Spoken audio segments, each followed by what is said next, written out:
Hello बच्चों, मैं संजीदा हिंदी शिक्षिका एलपीएम पब्लिक स्कूल के ऑनलाइन कक्षा में आप सभी का हार्दिक स्वागत करती हूँ।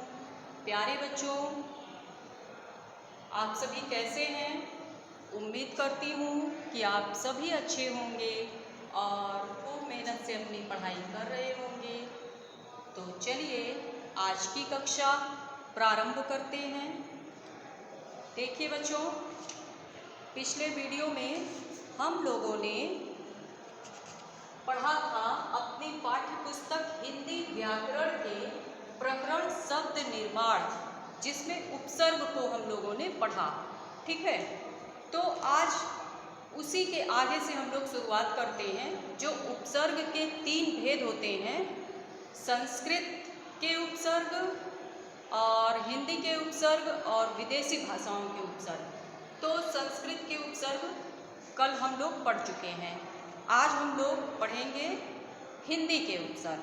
ठीक है, शब्द निर्माण के बारे में तो आप सभी को पता चल ही गया है कि शब्द निर्माण किसे कहते हैं। ठीक है, वर्णों के मेल से शब्द बनते हैं, शब्दों के मेल से वाक्य बनते हैं और वाक्यों के मेल से भाषा बनती है।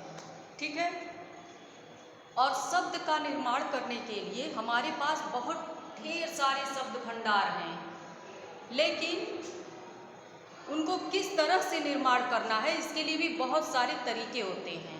जैसे शब्द निर्माण करने के लिए हम उपसर्ग और प्रत्यय को भी जोड़कर शब्द का नया निर्माण कर सकते हैं। जैसे कोई शब्द लिखा हुआ है, मान लीजिए लिखा है ज्ञान, तो उसमें हम उपसर्ग लगा देंगे पहले, अज्ञान। तो इससे नया शब्द बना और उसके अर्थ में भी परिवर्तन आया। ठीक है बच्चों, तो उपसर्ग का मतलब, उपसर्ग और प्रत्यय को हम शब्दांश भी कहते हैं। उपसर्ग का मतलब कि ऐसे शब्दांश जो किसी शब्द के आरंभ में जुड़कर उनके अर्थ में परिवर्तन ला दें। ठीक है, शब्द बदल दें और उनके अर्थ में भी नवीनता ला दें, तो उसे उपसर्ग कहते हैं। तो इतना आप सबके समझ में आ गया। हिंदी के उपसर्ग कौन कौन से हैं? उपसर्ग के जो भेद होते हैं, संस्कृत के उपसर्ग, इसे तत्सम भी कहते हैं। अगर कोई संस्कृत में लिखा हुआ शब्द है तो आप समझ जाएंगे कि यह तत्सम है। और हिंदी के उपसर्ग जो होते हैं वो तद्भव, ठीक है, उसको तद्भव भी कह सकते हैं। अगर हिंदी के उपसर्ग लिखे हैं तो आप उसको तद्भव भी बोल सकते हैं। और तीसरा है विदेशी या आगत उपसर्ग। विदेशी मतलब विदेशों से आई हुई भाषा या विदेशों से आए हुए शब्द, इनको आगत शब्द भी कहते हैं। आगत मतलब बाहर से आए हुए हैं, विदेशों से आए हुए शब्द हैं, इनको हमारी हिंदी भाषा ने अपना लिया है। ठीक है बच्चों, और विदेशी भाषाओं में बहुत सारी भाषाएं आ जाएंगी, जैसे अंग्रेजी की भाषा है, चाइनीज़ भाषा है, ठीक है, जापानी है, तुर्की है, और कौन कौन से आएंगे, उर्दू है, अरबी है, फारसी है, इन सब, पुर्तगाली है, इनके जो शब्द आएंगे वो सभी विदेशी या आगत उपसर्ग के अंतर्गत आएंगे। तो संस्कृत के उपसर्ग आप लोगों ने पिछले वीडियो में पढ़ा, तो आज हम लोग पढ़ेंगे दूसरा उपसर्ग, तद्भव या हिंदी के उपसर्ग। ठीक है, तो सभी बच्चे ध्यानपूर्वक सुने और समझने का प्रयास कीजिए। चलिए देखिए, उपसर्ग के भेद में उपसर्ग के भेद कितने प्रकार के होते हैं? 3 प्रकार। पहला है तत्सम, संस्कृत के उपसर्ग। ठीक है, नोट कर लीजिएगा। दूसरा है तद्भव, तद्भव हिंदी, तद्भव हिंदी उपसर्ग, तद्भव हिंदी के उपसर्ग। ठीक है। तीसरा है विदेशी या आगत उपसर्ग।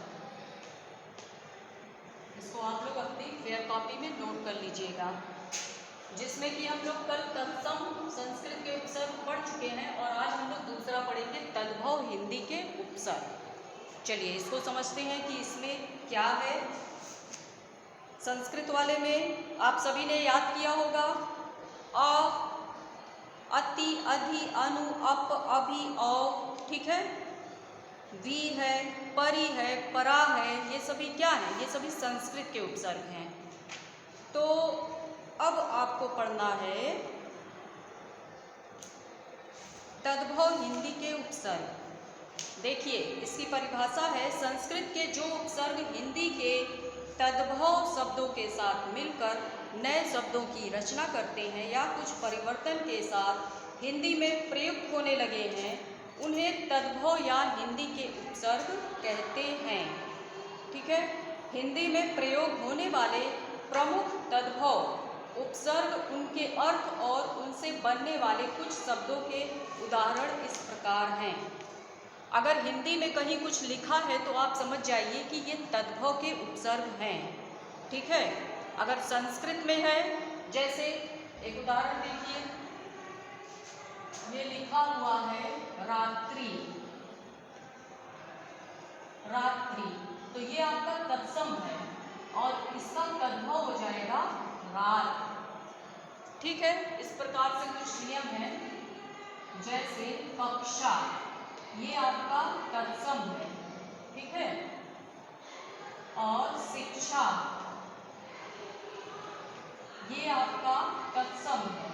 शिक्षा का तद्भव क्या होगा? सीख, सीख हो जाएगा, क्योंकि ये जो छ होता है तत्सम शब्द है और जब इसको हम हिंदी में बदलते हैं तद्भव में, तो यही छ जो है हमारा ख में परिवर्तित हो जाता है। ठीक है। ख में।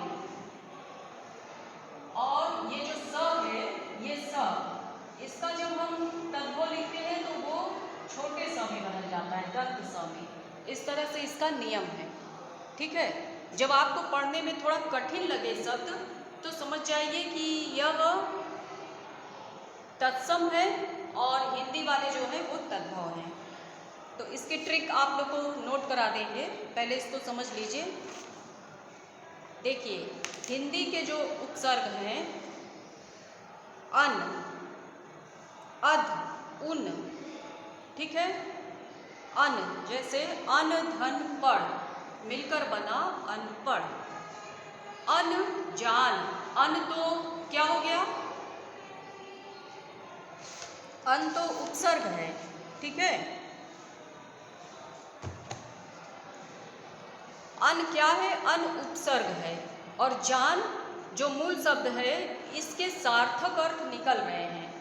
तो जब हम संधि विच्छेद करेंगे तो उपसर्ग तो पता ही है क्या होता है, और उसका जो मूल शब्द निकलेगा उसके सार्थक अर्थ निकलने चाहिए। अगर सार्थक नहीं है, निरर्थक है, तो फिर गलत हो जाएगा। अनपढ़, अन, धन, पढ़, पढ़ तो आप लोग जान ही रहे हैं पढ़ना। अनजान, अनमोल, अनदेखा, अनचाहा। ठीक है। इसी प्रकार अध है, अध उपसर्ग है। कौन सा उपसर्ग है? हिंदी का तद्भव। इसमें आ जाएगा अध खिला, अध मरा, अध जला, अध पका। ठीक है। जैसे कोई फल है पूरा पका नहीं है तो उसको हम बोल सकते हैं अध पका। ठीक है। और है उन, उन का अर्थ होता है एक कम। जैसे अगर कोई गिनती होती है 29, 30 से एक कम, तो उस 30 में हम उन को जोड़ देते हैं। 29 मतलब एक कम।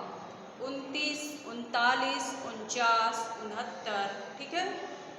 इसके बाद है कु या क, ये भी संस्कृत के उपसर्ग हैं, सॉरी हिंदी के तद्भव उपसर्ग हैं। कु का अर्थ होता है बुरा, हीन।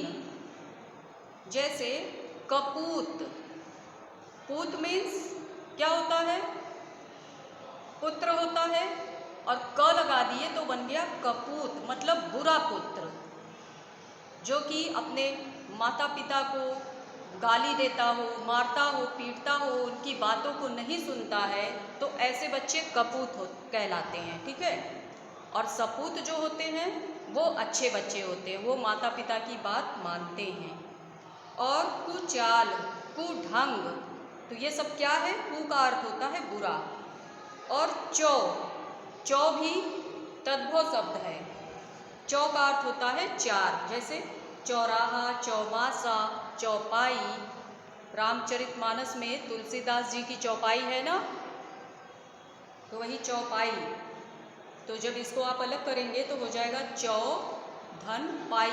तो चौ तद्भव में हिंदी भाषा का उपसर्ग है, और पाई का अर्थ पता ही है आपको। इसी प्रकार स, सु, ये भी दिया है इसमें, मतलब अच्छा, सहित।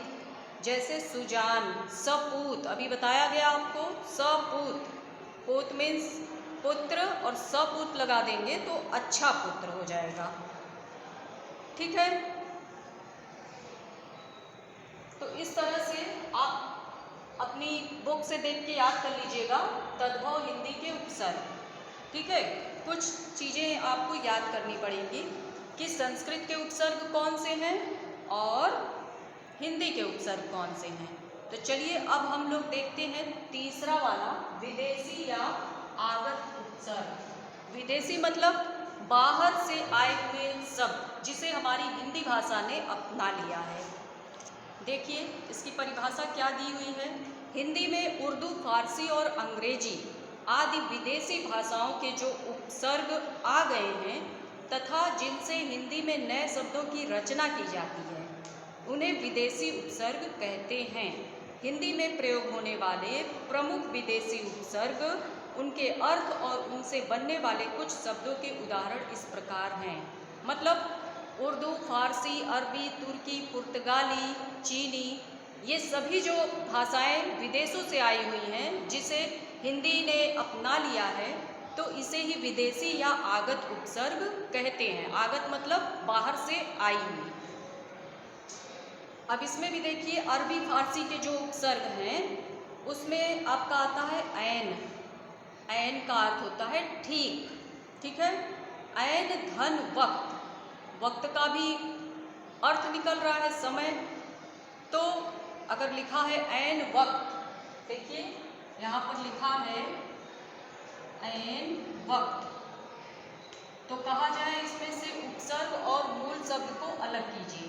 तो आप अलग करेंगे, ऐन अरबी फारसी का उपसर्ग हो जाएगा धन वक्त, वक्त का मतलब समय, इसको जब मिला देंगे तो ऐन वक्त। इस प्रकार कमजोर, कमजोर, ज के नीचे बिंदी लगा हुआ है, इसको बोलते हैं नुक्ता। और एक चीज और समझ लीजिए, जैसे कम जोर, इसको हम आराम से पढ़ेंगे कमजोर, मतलब हिंदी में पढ़ रहे हैं। और इसी ज के नीचे अगर हम नुक्ता लगा दिए, बिंदी लगा दिए, तो इसका उच्चारण भी बदल जाएगा। कैसे इसको लोग पहचानेंगे कि ये अरबी फारसी के शब्द हैं।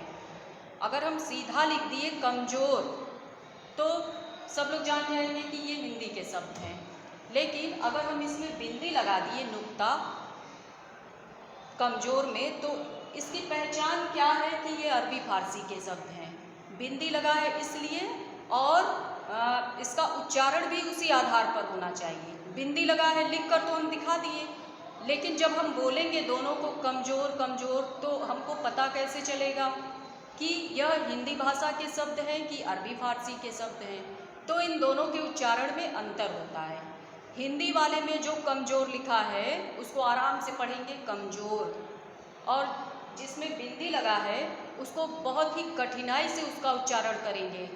ज ज ज, जीभ को दांतों से टच करेंगे और जब बोलेंगे तो हवा साइड से निकलेगी, ठीक है।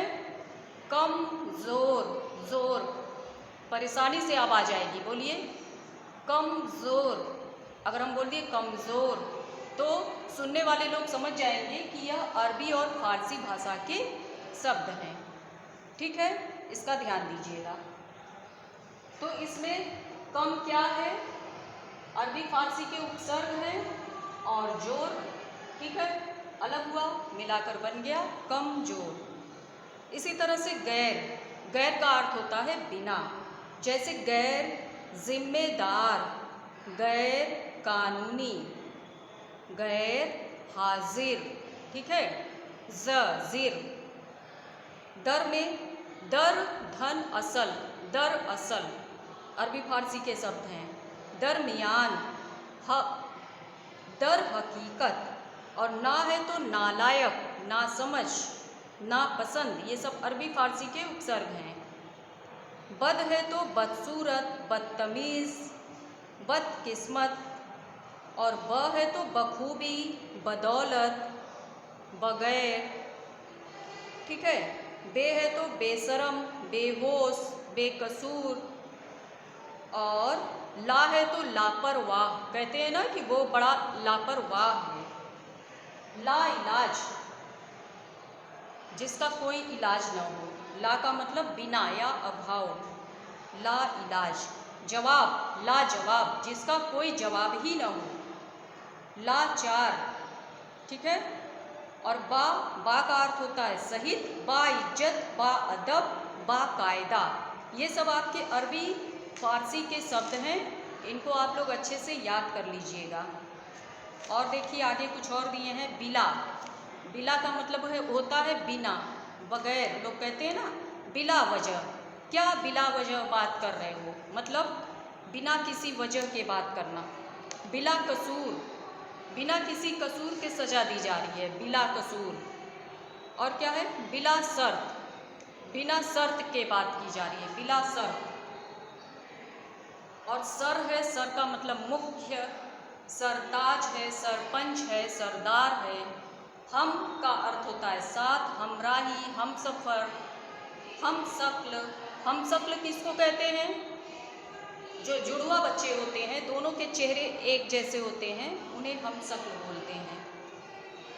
हर का अर्थ होता है प्रत्येक, हर एक, हर वक्त, हर रोज, ठीक है। अब दूसरा देखिए, अंग्रेजी के भी उपसर्ग होते हैं, जैसे सब है, वाइस है, डिप्टी है, हेड है, चीफ है। सब का अर्थ होता है उप, जैसे उप प्रधानमंत्री, उप। तो इसको इंग्लिश में हम कैसे लिखेंगे, सब इंस्पेक्टर। वाइस का अर्थ होता है उप, जैसे वाइस प्रिंसिपल, ठीक है, वाइस प्रिंसिपल। हमारे एलपीएम स्कूल के वाइस प्रिंसिपल कौन है, डीएन सर हैं, ठीक है, जान जाइए आप सभी लोग। और डिप्टी का अर्थ होता है उप सहायक, जैसे डिप्टी कमिश्नर। हेड का अर्थ होता है मुख्य, जैसे हेडमास्टर। चीफ का अर्थ होता है मुख्य, जैसे चीफ मिनिस्टर। और कुछ शब्द ऐसे होते हैं जो एक से अधिक उपसर्गों का प्रयोग उसमें होता है, जैसे यहाँ पर देखिए आपको बताया गया था व्याकरण, आपको व्याकरण बताया गया था, व्याकरण में कितने उपसर्ग हैं, ठीक है, व्याकरण में कितने उपसर्ग हैं। चलिए यहाँ शुरू करते हैं। व्याकरण, कुछ शब्द ऐसे होते हैं जिनमें दो उपसर्ग होते हैं, जैसे व्याकरण। व्याकरण में वी धन आ धन करण बन गया हमारा व्याकरण। करण मूल शब्द है, ठीक है, इसको नोट कर लीजिएगा।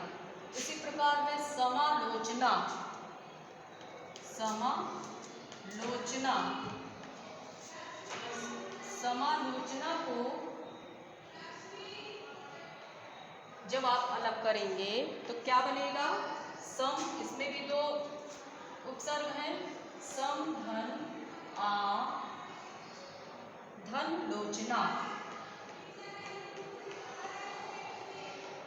ठीक है, मिलाकर हो जाएगा समालोचना। इसी प्रकार व्याकुल, व्याकुल, व्याकुल में कितने उपसर्ग हैं? इसमें भी दो हैं, वी धन आ धन कुल, कुल हमारे मूल शब्द हैं। इस तरह से कुछ शब्द ऐसे हैं, कुछ शब्द ऐसे हैं जिसमें दो उपसर्ग आते हैं। ठीक है, अपनी बुक में आप लोग देख लीजिएगा, जैसे निर्भिमानी, निर्धन अभिधन मानी, और है सुविख्यात। ठीक है, सुधन विधन ख्यात। समागम, समागम में सम धन आ धन गम, ये सब आपको याद होने चाहिए। सुसंगठित में कितने उपसर्ग हैं? दो, सु धन सम धन गठित, क्योंकि मूल शब्द के सार्थक अर्थ निकलने चाहिए। अगर सार्थक अर्थ नहीं निकल रहा है तो फिर आपके शब्द गलत हो सकते हैं।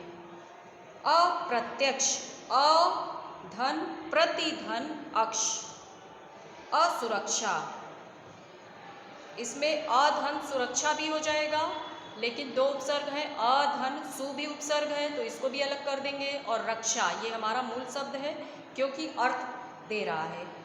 सत संदेश, सत धन सम धन देश, सत संदेश। ठीक है, तो आज हम लोगों ने क्या क्या पढ़ा? मूल शब्द के आरंभ और अंत में कुछ शब्दांश जोड़कर हम लोग नए शब्दों का निर्माण करते हैं, और शब्दों के आरंभ में जुड़ने वाले शब्दांशों को उपसर्ग कहते हैं। हिंदी में उपसर्ग के 3 प्रकार होते हैं, तत्सम उपसर्ग, तद्भव उपसर्ग और विदेशी या आगत उपसर्ग। उपसर्गों में शब्द निर्माण करते समय संधि नियमों का भी पालन करना पड़ता है, क्योंकि जब इसको हम अलग अलग करेंगे तो संधि का भी ध्यान देना पड़ता है। और तत्सम शब्दों के साथ तत्सम, तद्भव शब्दों के साथ तद्भव, और आगत शब्दों के साथ आगत उपसर्गों का प्रयोग करने पर ही शुद्ध शब्द रचना होती है। तो बच्चों, उम्मीद करती हूँ कि मेरे द्वारा बताया गया यह पाठ शब्द निर्माण, उपसर्ग के तीनों भेद, तत्सम या संस्कृत के उपसर्ग, तद्भव या हिंदी के उपसर्ग, विदेशी या आगत उपसर्ग, आप सभी के समझ में आ गए होंगे। अगर नहीं समझ में आए तो आप सब इस वीडियो को बार बार देखिए और समझने का प्रयास कीजिए। जहाँ न समझ में आए आप कमेंट कीजिए, आपकी समस्या का समाधान किया जाएगा, और लाइव क्लास में भी आप लोग पूछ सकते हैं। ठीक है बच्चों, तो पढ़ाई अच्छे से करते रहिए, और PDF भी भेज दिया जाएगा, फेयर कॉपी पर आप लोग कंप्लीट कर लीजिएगा। ठीक है, खूब मेहनत से पढ़ाई कीजिए बच्चों, आपकी परीक्षा भी अब आने वाली है। तो चलिए, आज आपका ये उपसर्ग वाला पाठ समाप्त हो जाता है, और इसके अभ्यास के प्रश्नों को भी आप लोग देख लीजिएगा, इसी में से सारा उत्तर मिलेगा, इसको कर लीजिएगा। फिर कल हम लोग एक नए पाठ के साथ मिलेंगे। ठीक है बच्चों, तब तक के लिए धन्यवाद।